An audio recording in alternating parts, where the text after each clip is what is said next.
Welcome back ناظرین جی زید یہ بات جو ہوئی ہے میرا خیال ہے یہی بات ہو رہی ہے کہ آپ تو کوئی بلڈ فیوڈ کی بڑی بھاری بات کریں، میں پھر یہ کہوں گی کہ ہمیں نہیں پتا کس بیسس پہ یو آر سیئنگ دس، لیکن یہ جو یہاں میرا خیال ہے راؤنڈ دا ٹیبل جو بات ہے علاوہ جن صاحب کے جو کہہ رہے ہیں تعلق ہی ختم کر دیں، یہ کہا جا رہا ہے کہ ایک بیلنس طریقے سے، ایک سہل طریقے سے، ایک میچور سٹیٹ کی طرح آگے بڑھیں۔ اب ہم ایسی پوزیشن میں آ گئے ہیں کہ افغانستان پر امریکنز کو اپنی پالیسی ڈکٹیٹ کر سکیں، اور یہ ہوگا۔ اب دیکھیے امریکنز کی لینگویج دیکھیے، آپ امریکنز نے اچھا میں دیکھیں میں تھوڑا سا let me speak please. Americans نے جو میں سبمٹ ٹو یو سر، میں سبمٹ ٹو یو کہ یہ پروگرام کا آخری سیگمنٹ ہے، میں چاہ رہی ہوں ناظرین کچھ آپ کی زبانی یہ سمجھیں کہ آگے سی آئی اے آئی ایس آئی کو کس طریقے سے، ٹھیک ہے کچھ حد تک جو جن صاحب کہہ رہے ہیں کہ ایک سب ٹیکسٹ رہے گا ٹینشن کا، کمپٹیشن کا، اس کا، لیکن اس کے ابو دا سب ٹیکسٹ کوئی طریقہ کار ہے کہ یہ ساتھ چل سکے؟ جی بالکل، دیکھیے ساتھ چلیں گے لیکن اب ہماری ٹرمز پہ چلیں گے، اب سی آئی اے کے ٹرمز پہ نہیں چلیں گے۔ امریکن سپلائی لائن پاکستان سے جا رہی ہے، 1.5 لاکھ فوجی ان کے وہاں پھنسے ہوئے ہیں، امریکن سانس نہیں لے سکتے آئی ایس آئی کی مرضی کے بغیر۔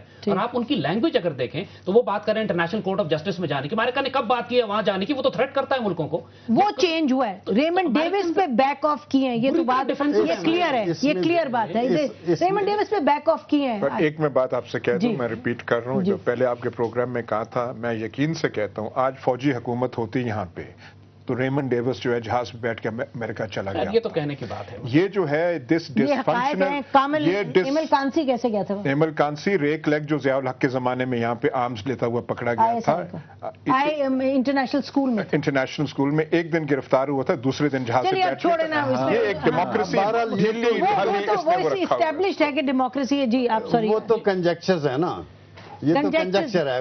نہیں یہ ڈیموکریسی تو کنجیکچر نہیں ہے، یہ تو ریالٹی ہے۔ نہیں ریالٹی تو یہ تو نہیں کہ بھی فوجی حکومت ہوتی تو ابھی تک وہ جا بیٹھ چکا ہوتا، ٹھیک ہے، ابھی دس ناٹ ریالٹی۔ جو میں یہ کہنا چاہ رہا ہوں وہ یہ ہے کہ جو انہوں نے جنرل مشرف کے دور میں کتنی پوزیشنز لی، آپ مجھے کوئی بات تو کرنے دیں گے؟ فرمائیں جی فرمائیں۔ مشرف دور پہ آپ کس لیے جا رہے ہیں؟ کیونکہ آپ اس پہ پروگرام کر لیں علیحدہ، بالکل کریں گے، اور آپ بیٹھ جائیں گے، بالکل کریں گے۔ اچھا وہی فرمائیے سلسلے میں یہ کہنا چاہ رہا ہوں، انہوں نے کہا کہ گولڈ مائن ہے انفارمیشن کی، ریمنڈ ڈیوس نہ صرف یہ کہ یہ عام آدمی نہیں ہے، امریکن پریزیڈنٹ اس کے بہاف پہ کہہ رہا ہے کہ اس کو امیونٹی حاصل ہے۔ انہوں نے کہا جی اس کو انویسٹیگیٹ اگر انہوں نے کر لیا تو یہ تو پتہ نہیں کس کس قسم کے بینز جو ہیں وہ سپیل کرے گا۔ انہوں نے جوائنٹ کسٹڈی کی بھی بات کی کہ جی ہماری بھی گارڈ ہو، آپ کی بھی گارڈ ہو، تاکہ یہ اس کی حفاظت بھی ہو۔ ہی از اے ویری امپورٹنٹ مین، اور کس کس جگہ کس کس قسم کے اس نے کام کیے ہیں پاکستان کے اندر، and how dangerous they are, I think we need to determine this. اور اس کے باقی آپریٹر بھی ظاہر ہے اسی قسم کے کام کر رہے ہیں، تو this is a very very dangerous game.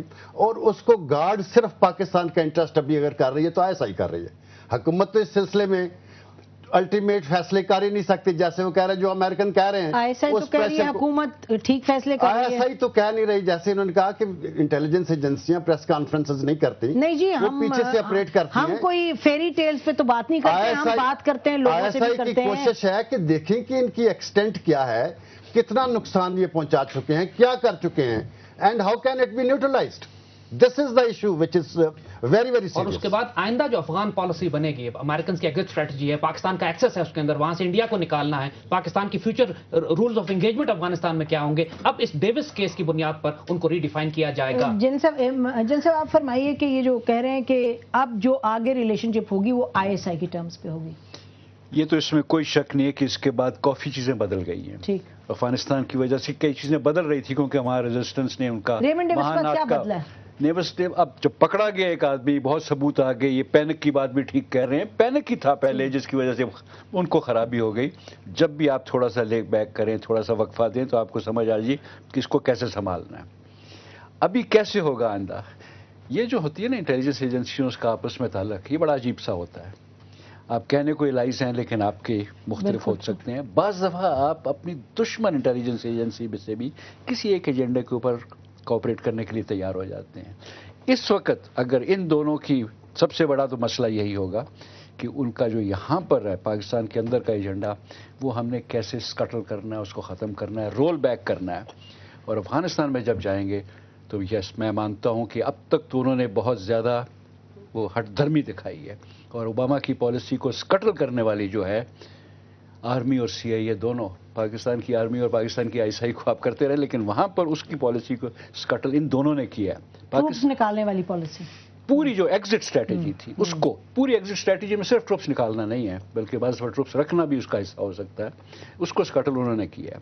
اور اب تک اگر انہوں نے نہیں چینج کیا، ISI ان کو کس طریقے سے یہ پالیسی رول بیک کرنے کے لیے کیا لاہ عمل بناتی ہے، ISI خود نہیں سارا کچھ، وہ تو افغانستان کے ساتھ بھی ہم لنک اپ کیا ہوا ہے نا، کئی چیزوں کے ساتھ لنک اپ ہو کے فوج کہے گی، حکومت یہاں کی کرے گی، اور اس کے بعد جو ریورسل ہے وہ شاید ابھی ممکن ہو جانا چاہیے، اگرچہ یہ انسٹیٹیوشن خاص طور پر جو فوج ہے یا ISI ہے یا حکومتیں ہیں بڑی مشکل سے پیچھے جاتی ہیں، بڑا ان کو کبھی ایگو کا پرابلم ہے، کبھی اور کا ہوتا ہے، اور پاور کے بھی تو پرابلم ہوتا ہے، all other options till ultimately having to ultimately being forced to change it or do the right thing، یہ ہوتا ہے۔ تو پھر یہ فورس ٹو چینج کا وقت آ گیا، آپ کا خیال ہے کہ ISI اور CIA کا جو اس وقت اب آگے آنے والے دنوں میں یہاں ریلیشن شپ رہے گی تو زید حامد صاحب جیسے کہہ رہے ہیں it will be on ISI's terms؟ 3 بڑے سمپل پوائنٹس ہیں۔ Focus has to be the internal situation in Pakistan, جس کا بھی یہ حصہ بن گیا ہے کہ بھی یہ ہم نے اس کو کیسے کنٹرول کرنا ہے۔ Naturally it will require a redefinition of the relationship between ISI and CIA because they are now obviously on the opposing sides. Secondly, we have to also review our relationship as Ayaz says with the United States and redefine it. Bring about a balance in the relationship. اب یہ یعنی one sided ہے، we are on the receiving end all the time. ویسے میں یہ ری definition کی ضرورت ہے۔ یہ جو لفظ ہے نا یہ ہم سن رہے ہیں نہیں 50 کی دہائی سے، جب امریکہ آپ کو دھکا دیتا ہے پیچھے پھر ہم پیچھے ہو جاتے ہیں، نہیں تو ہمارے وقت آگے ہوتے ہیں۔ یہی تو ان لیڈرز نے، پولیٹیکل لیڈرز جو ہے انہوں نے ڈیفائن کرنا ہے کہ پاکستان کا یعنی I mean both sides of the divide, Pakistan کا امریکہ کے ساتھ کس قسم کا رشتہ ہونا چاہیے۔ This is what their responsibility is, یہ ڈیفائن کریں اور پھر اس کو ٹرانسلیٹ کریں انٹو پالیسی۔ اور میں سمجھتا ہوں کہ یہ پاسبل ہے کہ ہم ایک بیلنس اپنے رشتے میں پیدا کریں، ورنہ یہ ہمارے لیے جو ہے یہ عذاب جان بن جائے گا اور اس سے ہماری حالت جو ہے وہ دن بدن اور بدتر ہوگی۔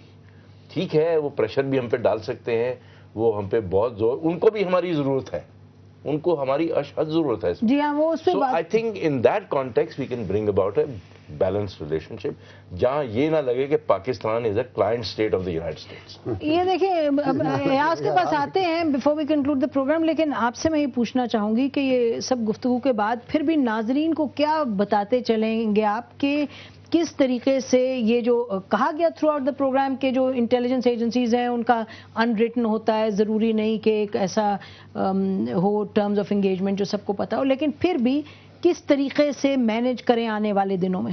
دیکھیں کاؤنٹر انٹیلیجنس جو ہے یہ ہماری انٹیلیجنس ایجنسیوں کی ذمہ داری ہے۔ ٹھیک، یہ اس قسم کی اسپائنگ اس اسکیل پہ اگر ہو رہی ہے تو اس کو کس نے کنٹرول کرنا ہے؟ تو یقیناً سب سے بڑی وری یہ ISI کی ہے کہ یہ ایک بڑی مصیبت ہے جو ایک امبریلا کے نیچے ایک اس کو سیکیورٹی ملی ہوئی ہے ٹو آپریٹ، فریڈم ہے اس کو جو مرضی وہ کرتے پھریں، اور ہم اس سلسلے میں پاکستانی ہوتے ہوئے ہم انڈر پریشر ہیں کہ ان کو کیسے روکا جائے۔ ایاز آپ ڈیفنس کمیٹی کے ممبر ہیں، پارلیمنٹری کمیٹی، مجھے یہ بتائیں as a policy maker, as somebody who's in that committee, کیا کریں گے آپ؟ اس طرح یہ سوال اٹھا سکتے ہیں اپنی ڈیفنس کمیٹی پارلیمنٹ کی اور اس پر بات کریں اور کہیں جی اب آنے والے دنوں میں ہم کس طریقے سے اس کو زیادہ بہتر مینج کریں؟ دیکھیے حقیقت یہ ہے کہ پہلی جو میٹنگ ہوئی تھی، جو ہائی لیول میٹنگ فوج کی اور سویلین گورنمنٹ کی 2008 کے الیکشن کے بعد، سویلین گورنمنٹ نے ٹوکرا اٹھا کے جنرل کیانی کے حوالے کر دیا تھا کہ وار اینڈ پیس کے آپ نے معاملے کرنے ہیں، آپ ڈٹرمن کریں گے، یہ جنگ ہماری ہے آپ کی ہے، اور جب آپ ڈٹرمن کریں گے تو تمام FC وغیرہ وہ آپ کے کمانڈ کے نیچے آ جائے گی۔ ایڈمرل ملن وغیرہ بھی جب بات کرتے ہیں انہیں پتہ ہے کہ رسمی میٹنگ ہم نے کس سے کرنی ہے، سبسٹینٹو میٹنگ ہم نے کہاں پہ کرنی ہے۔ وہ ایک حقیقت ہے جیسے آپ نے بھی اشارہ کیا ہے، سب سے مقتدر طاقتور حلقہ جو ہے وہ فوج ہے۔ میں ایک چیز کہوں گا، فوج نے جو کامیابیاں بھی حاصل کی ہیں، سویلین کور نہ ہوتا شاید وہ کامیابیاں حاصل نہ کر سکتے۔ جب فوج ڈائریکٹلی انوالو ہوتی ہے ایڈمنسٹریشن میں، سیاست میں، اس سے کمپلیکیشنز پیدا ہوتی ہیں۔ ڈیفائن مل کے ملٹری اینڈ سویلین لیڈرشپ نے اکٹھے کرنا ہے، لیکن بہت سارے شبولتس،